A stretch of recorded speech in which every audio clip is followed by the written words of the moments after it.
چل رہی تھی، ہم نے ذکر کیا تھا پہلی آیت کے ٹکڑے میں اللہ سبحانہ و تعالی نے اہل بدعت پر اور جو اہل تقلید ہیں ان پر رد کیا ہوا ہے۔ آج ہم رد کریں گے فلاسفر پر، اسی طرح جو کمیونسٹ ہیں ان پر، اسی طرح جو اتھیسٹ ہیں، ملحدین ہیں ان پر، ان سب پر اسی آیت کے ٹکڑے سے رد ہوتا ہے۔ رد کا طریقہ دیکھیں کہ کس طرح ہم ان کو جواب دیں گے۔ اللہ سبحانہ و تعالیٰ نے فرمایا مومنو لا تقدموا بین ید اللہ ورسولہ، اللہ اور اس کے رسول سے آگے نہ بڑھو۔ معلوم یہ ہوا کہ اللہ رب العالمین کی شریعت جس کو جناب محمد رسول اللہ صلی اللہ علیہ وسلم پر اس نے نازل فرمایا ہے، یہ شریعت تا قیامت تک باقی رہنے والی ہے۔ جو قوانین، جو دستور، جو لا اللہ رب العالمین نے بنا دیے ہیں اس میں ذرہ برابر بھی چینجنگ کی گنجائش نہیں ہے۔ لیکن کمیونسٹ کہتے ہیں، عربی میں ان کو الشیوعیہ کہا جاتا ہے، کمیونسٹ اور اتھیسٹ ملحدین جن کو کہا جاتا ہے، آج کل تو بہت سارے ہیں، جانتے ہی ہیں آپ، ہندوستان میں بھی پائے جاتے ہیں، اور ہندوستان کے باہر جو یورپ کے ممالک ہیں ان میں خصوصی طور پر یہ لوگ موجود ہیں، اور خاص طور پہ میڈیا کا اس میں بہت بڑا کردار رہتا ہے الحاد کو بڑھاوا دینے میں، اور اسی طرح غلط قسم کے قوانین کو بیان کرنے میں کہ جو محمد صلی اللہ علیہ وسلم قانون لے کر کے آئے ہیں یہ قانون پرانے ہو گئے، اب ان کو چینج کیا جائے۔ آپ نے سنا بھی ہوگا، تو اللہ رب العالمین نے ان لوگوں پر رد کیا ہے کہ قانون ہمارے پرانے نہیں ہوئے ہیں اور نہ ہو سکتے ہیں، کیونکہ اللہ رب العالمین کا ایک اسم، ایک نام ہے حکیم، اور اس کی صفت ہے حکمت۔ تو جب اللہ رب العالمین حکیم ہے، اس کی صفت حکمت ہے، تو ایسی صورت میں جو بھی اس نے لا بنائے ہیں، قانون بنائے ہیں، وہ اٹل ہیں، وہ ذرہ برابر بھی ہل نہیں سکتے ہیں، اور قیامت تک وہ قانون بالکل اپنی اصلی شکل میں، اپنی اصلی صورت میں باقی رہنے والے ہیں۔ اس اعتبار سے کمیونسٹ وغیرہ پہ اس میں رد ہو جاتا ہے۔ تو میں نے بتایا کہ کمیونسٹ کا اور ملحدین کا جو معاملہ ہے وہ اسی طرح شو سے چھوڑتے ہیں اور شبہات پیش کرتے ہیں تاکہ اس کے ذریعہ سے قرآن کے اصول کو رد کرنے کی کوشش کریں۔ لیکن اللہ رب العالمین کا معاملہ واضح ہے کہ لا تقدموا بین یدی اللہ ورسولہ، یا ایھا الذین آمنوا لا تقدموا بین یدی اللہ ورسولہ، مومنو اللہ اور اس کے رسول سے آگے نہ بڑھو۔ اللہ اور اس کے رسول سے آگے بڑھنے کا ایک مسئلہ ہے کہ ہمارے یہاں مسجدوں کے اندر بالخصوص کچھ رمضانی نمازی ہوتے ہیں، رمضان میں ماشاءاللہ نماز پڑھنے کے لیے آئیں گے خوب جم کر کے، اور نئے نئے فتوے لے کر کے آئیں گے۔ آپ نے دیکھا ہوگا نئے نئے فتوے لے کر کے آئیں گے، جان بوجھ کر کے رمضان کے مہینے میں آئیں گے اور نئے نئے فتوے لے کر کے آئیں گے۔ یہ بہت بڑا جرم ہے، یہ اللہ اور اس کے رسول سے آگے بڑھنا ہے کہ آپ فتویٰ دے رہے ہیں۔ فتوے کا حق، آپ چاول والے آدمی ہیں، آپ کو معلوم ہے کہ چاول کتنی قسم کا ہوتا ہے، ڈاکٹر صاحب کو معلوم ہے کہ پیشنٹ کو کون سا مرض ہے، انجینئر صاحب کو معلوم ہے کہ وہ کس طرح جو ہے اپنا ایک نقشہ بنائیں گے، وہ ان کا معاملہ ہے۔ یہ عالم کا معاملہ ہے کہ قرآن و سنت سے کیسے فتوے دینا ہے اور کس طرح فتوے اس کو صادر کرنا، یہ اس کا معاملہ ہے، یہ اس کا کام ہے، یہ آپ کا کام نہیں ہے۔ اگر عالم چاول بیننا شروع کرتے اور بتایا کہ یہ چاول باسمتی کا ہے، یہ سروتی کا ہے، اور جبکہ اسے آتا پتہ نہیں ہے، تو ظاہر سی بات ہے دھوکہ دھڑی کرے گا وہ۔ تو یہ معاملہ آپ کا معاملہ نہیں ہے، یہ اس کا معاملہ ہے۔ آپ اپنے معاملے کو دیکھیں، ماشاءاللہ بیچیں، اچھے انداز میں کاروبار کریں، جو شریعت نے آپ کو اجازت دی ہے حلال طریقے سے کمانے کی، آپ کیجئے، کوئی کسی نے نہیں روکا ہے آپ کو۔ لیکن قرآن اور حدیث کے اندر انٹرفیئر کرنا یہ بہت بڑا جرم ہے۔ اسی آیت سے اہل علم نے استدلال کیا۔ اچھا آئیے میں اس کی مثال اللہ کے نبی جناب محمد رسول اللہ صلی اللہ علیہ وسلم کے زمانے سے دیتا ہوں، اور آپ صلی اللہ علیہ وسلم کے زمانے کے بعد حضرت ابوبکر صدیق رضی اللہ تعالیٰ عنہ اور حضرت عمر رضی اللہ تعالیٰ عنہ کے زمانے سے دیتا ہوں۔ حضرت عبداللہ ابن عباس رضی اللہ تعالیٰ عنہما سے کسی نے کہا کہ آپ کا حج تمتع کے بارے میں کیا خیال ہے؟ حج کی 3 قسمیں جو ہمارے بعض بھائی حج کر کے آئے ہیں انہیں معلوم ہے، ان میں سے ایک قسم ہے حج تمتع۔ تو حضرت عبداللہ بن عباس رضی اللہ تعالیٰ عنہ نے فرمایا کہ سنت ہے اللہ کے نبی صلی اللہ علیہ وسلم سے ثابت ہے حدیث کے اندر۔ تو لوگوں نے مناظرہ کرنا شروع کر دیا، کہنے لگے کہ نہیں، ابو بکر تو ایسا کہتے ہیں، عمر تو ایسا کہتے ہیں۔ حضرت عبداللہ ابن عباس رضی اللہ تعالیٰ عنہما آگ بگولا ہو گئے، کہنے لگے اقول قال رسول اللہ صلی اللہ علیہ وسلم وتقولون ابو بکر و عمر، میں کہہ رہا ہوں کہ اللہ کے رسول صلی اللہ علیہ وسلم نے ایسا فرمایا اور تم کہہ رہے ہو کہ ابو بکر اور عمر نے ایسا کہا ہے، تمہاری اتنی بڑی مجال۔ بتائیے، صحابی ہیں وہ، اور جانتے ہیں ابو بکر کا کتنا عظیم مقام و مرتبہ ہے کہ اس امت کے اندر پیارے حبیب جناب محمد رسول اللہ صلی اللہ علیہ وسلم کی شخصیت کے بعد اگر کسی کا مقام و مرتبہ ہو سکتا ہے تو ابو بکر کا ہو سکتا ہے، اور ان کے بعد حضرت عمر کا ہو سکتا ہے۔ لیکن پھر بھی کیا فرمایا کہ میں اللہ کے نبی صلی اللہ علیہ وسلم کی حدیث بیان کر رہا ہوں کہ اللہ کے نبی صلی اللہ علیہ وسلم نے اس کو ثابت کیا، یہ سنت ہے، اور تم کہہ رہے ہو ابو بکر اور عمر نے منع فرمایا۔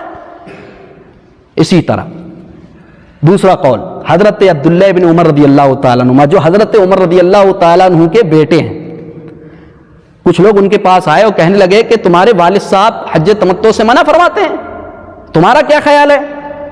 تو انہوں نے کہا کہ دیکھیے، حج تمتع سے منع نہیں فرماتے ہیں، سمجھنے میں غلطی ہے تمہارے۔ ان کو پھر سمجھایا انہوں نے، اور اس کے بعد فرمایا کہ دیکھو، اللہ کے نبی اکرم صلی اللہ علیہ وسلم سے یہ چیز ثابت ہے، اس طرح حج کرنا ثابت ہے نبی اکرم صلی اللہ علیہ وسلم سے۔ پھر انہوں نے وہی بات کہہ دی۔ کچھ لوگ ہوتے ہیں نا، اپنے ہر زمانے کے اندر کچھ لوگ ہوتے ہیں بار بار ایک مرتبہ بتا دیا کہ ایسا معاملہ ہے کہ یہ صحیح ہے، یہ درست ہے، یہ ٹھیک نہیں ہے، یہ درست نہیں ہے، لیکن کچھ لوگ نہیں، مولوی صاحب یہ بتا دیے تاکہ حلال کو حرام کر دیں۔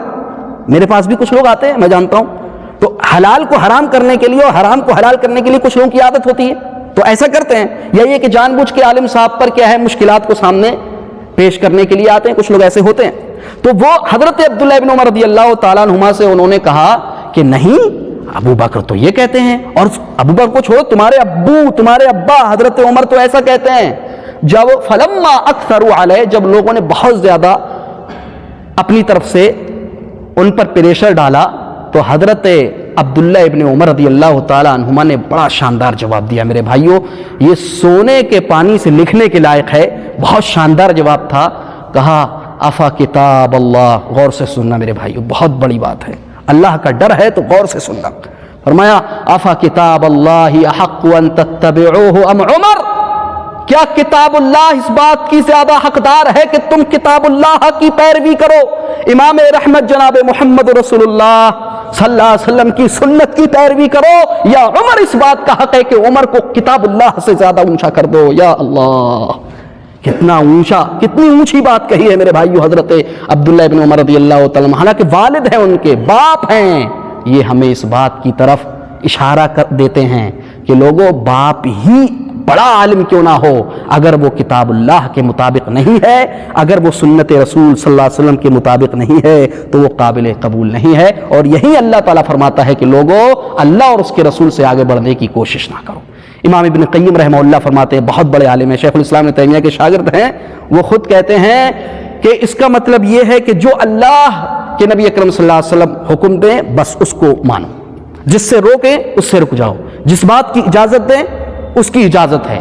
مثال کے طور پہ ایک مثال سے میں سمجھاتا ہوں۔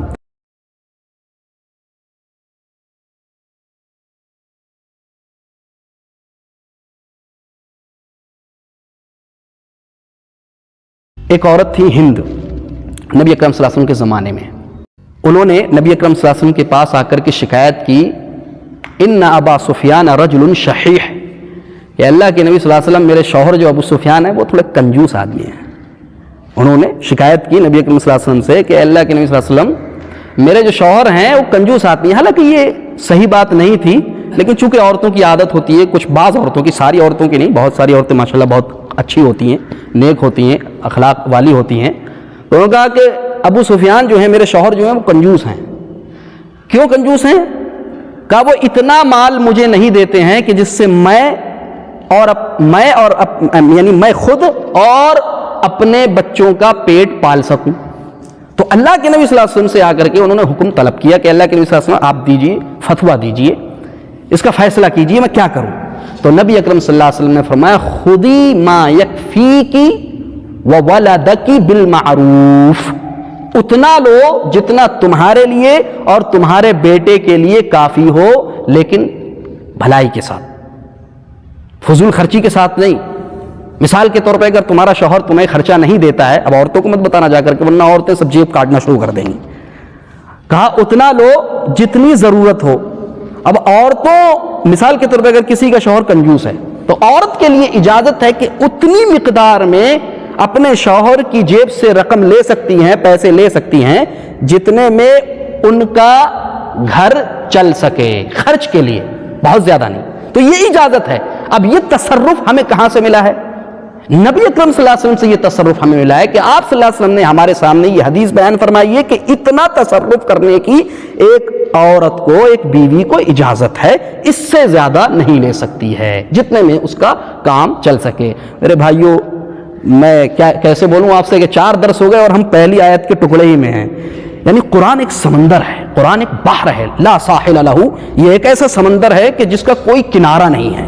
ابھی ہم پہلی ٹکڑے میں ہیں اور اتنے سارے مسائل اور اتنے فرقوں پہ رد، اتنے ریلیجنز پہ رد ہم کر رہے ہیں کہ ہم سوچ بھی نہیں سکتے. کوشش کریں گے انشاءاللہ اگلے ہفتے سے، اتوار سے، کہ ہم تھوڑا تیزی کے ساتھ چلیں. اور مقصد یہی ہے، واللہ العظیم میرا آپ سے کوئی مقصد نہیں ہے.